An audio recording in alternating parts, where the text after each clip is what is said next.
falsafah. Falsafah bermaksud kecintaan terhadap hikmah dan ahli falsafah bermaksud orang yang menyintai hikmah. Berdasarkan etimologi ini, terdapat dua perkara utama, iaitu kemungkinan menyintai sesuatu walaupun tanpa memilikinya, dan yang kedua ialah hikmah yang digunakan dalam konteks aktiviti intelektual dalam apa jua bidang ilmu, pemahaman, pengalaman moral, pencambahan sudut pandangan dan sikap yang membawa kebahagiaan. Terdapat pelbagai definisi ilmu falsafah yang masing-masing berbeza menurut apa yang diutamakan oleh penciptanya. Pengaruh keyakinan hidup seseorang ahli falsafah, begitu juga dengan keadaan ia beragama serta kepercayaan terhadap konsep ketuhanan sebagaimana yang disebut dalam agama atau tidak, dan yang selalu disalurkan ke dalam kata-kata yang digunakan untuk meringkaskan pengertian falsafah itu. Mari kita kenali siapa itu Ibn Sina. Baik, Ibn Sina merupakan salah seorang tokoh ilmuwan Islam yang telah banyak menyumbangkan pemikirannya kepada tamadun Islam sehingga sekarang pemikirannya ini masih dijadikan rujukan, terutamanya dalam bidang perubatan. Ibn Sina juga pakar dalam ilmu falsafah. Beliau telah menyatakan beberapa pandangan tentang jiwa manusia, logik dan sebagainya. Sebelum kita masuk dengan lebih mendalam tentang Ibn Sina ini, mari kita kenali biodatanya terlebih dahulu. Nama sebenar Ibn Sina iaitu Abu Ali Al-Husain Ibn Abdullah. Ibn Sina adalah nama lengkap Ibn Sina.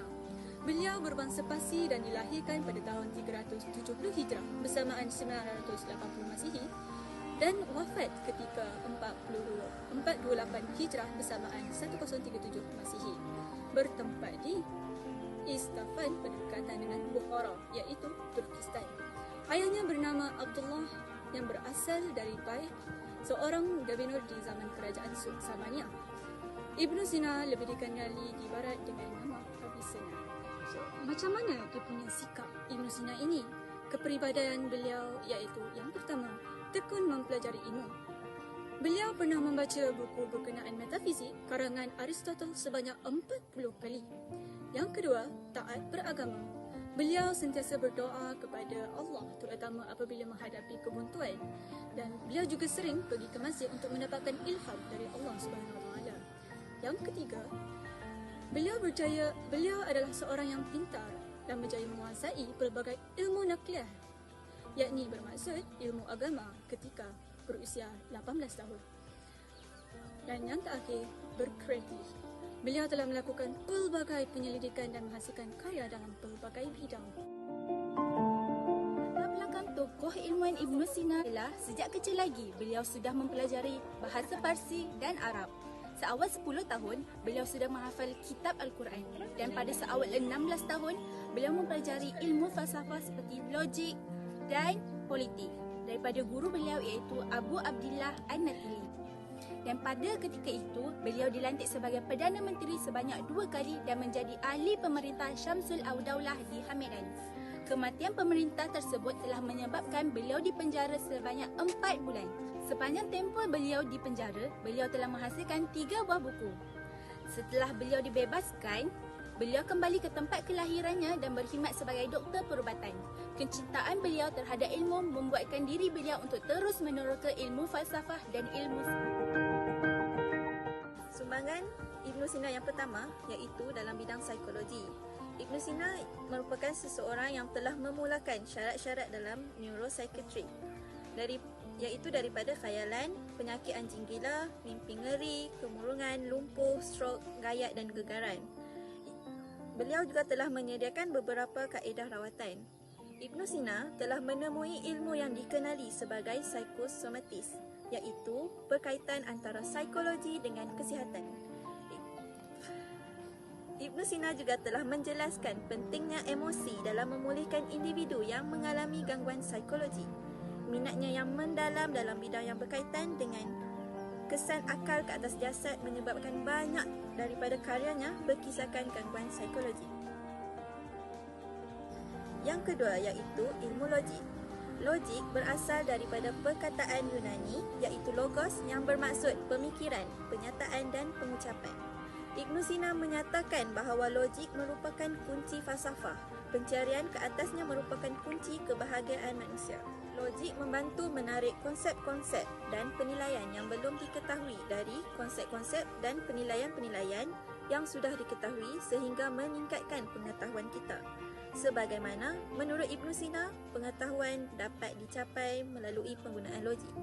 Seterusnya, fungsi logik adalah membuka jalan untuk mengetahui sifat-sifat dasar sesuatu dengan menggambarkan sifat-sifat dasar tersebut sebagai subjek dan predikat, individual atau universal atau particular.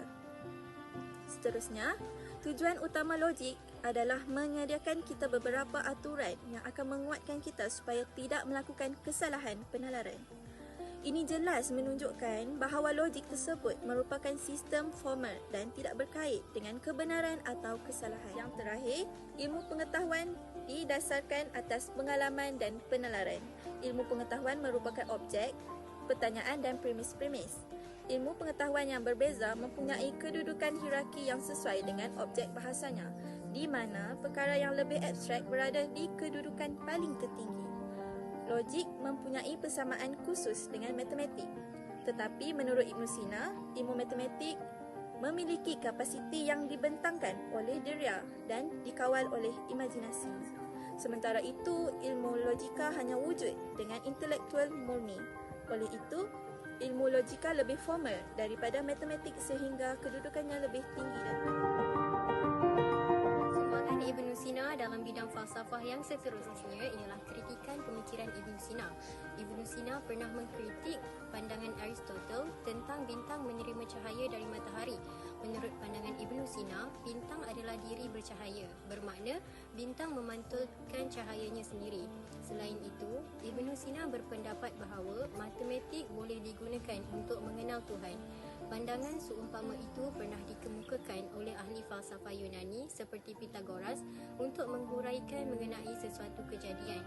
Bagi Pythagoras, sesuatu barangan mempunyai angka-angka dan angka itu berkuasa di alam ini. Berdasarkan pandangan itu, maka Imam Al-Ghazali telah menyifatkan fahaman Ibnu Sina sebagai sesat dan lebih merosakkan daripada kepercayaan Yahudi dan Nasrani. Ini kerana Tuhan merupakan zat yang maha berkuasa dan pencipta alam ini. Walau bagaimanapun, Ibnu Sina tidak pernah menolak kekuasaan dan kebesaran Allah SWT. Dalam buku An-Najah, Ibnu Sina telah menyatakan bahawa pencipta yang dinamakan sebagai wajib al-wujud ialah satu. Situasi ini membawa maksud manusia haruslah menyembah hanya kepada Allah yang satu dan paling agung di muka bumi ini. Allah juga yang telah menjadikan semua makhluk dan alam ini mengikut apa yang dikehendakinya. Menurutnya lagi, Allah tidak berbentuk dan tidak boleh dibahagikan dengan apa-apa cara sekalipun, dan beliau turut menegaskan bahawa segala yang wujud, mukmin al-wujud, terbit daripada wajib al-wujud yang tidak ada permulaan.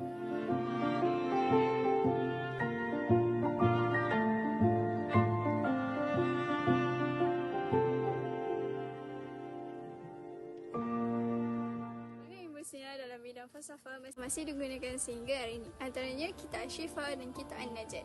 Kitab Asy-Syifa, beliau bermula untuk menyusun Kitab Asy-Syifa pada 1014 dan menyelesaikannya lebih kurang 1020 dan menerbitkannya pada tahun 1027. Karya ini merupakan titik puncak falsafah dalam Islam. Buku ini adalah karya utama Ibnu Sina pada sains dan falsafah.